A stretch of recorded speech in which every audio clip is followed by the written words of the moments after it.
नमस्कार. आयकॉन महाराष्ट्रामध्ये आपले स्वागत आहे. लोकशाहीर साहित्य सम्राट अण्णाभाऊ साठे यांची 104वी जयंतीनिमित्त ज्ञान संदीप शिक्षण संस्था संचलित ज्ञान संदीप प्राथमिक माध्यमिक विद्यालय मिसरवाडी येथे गरजू गुणवंत विद्यार्थ्यांना शालेय शिक्षण साहित्य वाटप करण्यात आले.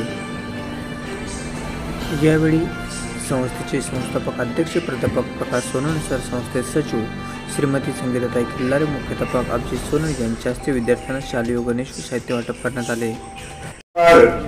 अभिवादन करतो. त्याचबरोबर दुसरी महान व्यक्ती आहे की ज्याने पूर्ण जगामध्ये आपल्या लेखणीने वेगवेगळ्या माध्यमातून साहित्य असेल, कला असेल, या माध्यमातून लोकशाहीर साहित्य सम्राट अण्णाभाऊ साठे यांचा जन्मदिवस आहे. त्यानिमित्त तुम्हा सर्वांना खूप खूप अशा शुभेच्छा देतो. विद्यार्थी मित्रहो, अण्णाभाऊ साठे हे फक्त 1.5 दिवस शाळेत गेले, परंतु त्यांनी जगामध्ये आपलं नाव लौकिक केलं. कारण त्यांना कळून चुकलं होतं की शिक्षणाशिवाय पर्याय नाही, आणि म्हणून त्यांनी बाबासाहेब आंबेडकरांचा आदर्श घेतला.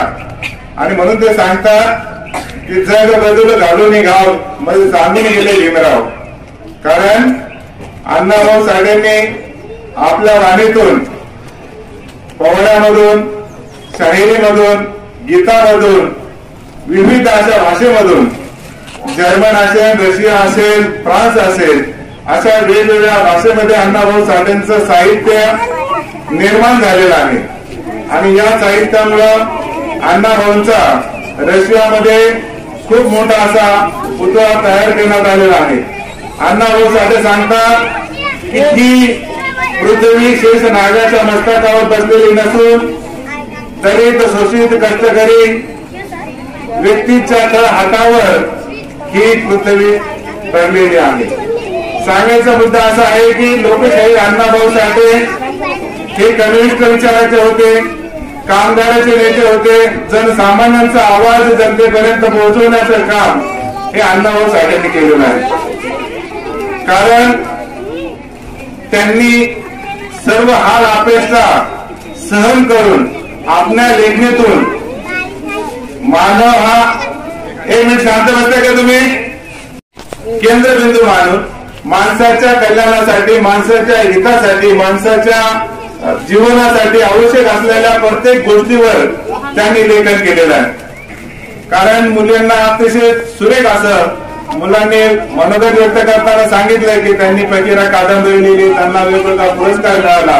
परंतु वारणीचा वाघ असेल किंवा डोंगरची मैना असेल किंवा फकीर, वेगवेगळ्या अशा साहित्यातून त्यांनी सर्वसामान्य जनतेला कशा पद्धतीने न्याय मिळेल. आणि आपल्या तुम्हाला माहिती आहे की पुढाऱ्याची अनेक भाषणं आणि शाहिरांचा एक पोवाडा हा माणसाला भरपूर काही शिकून देतो, सांगून जातो.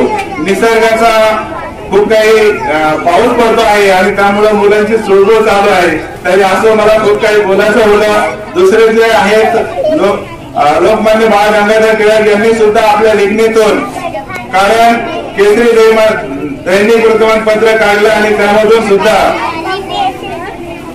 भरपूर असं जनसामान्यापर्यंत त्यांनी आपल्या स्वातंत्र्याच्या बद्दलची चळवळ पुढे नेण्याचं काम केलेलं आहे.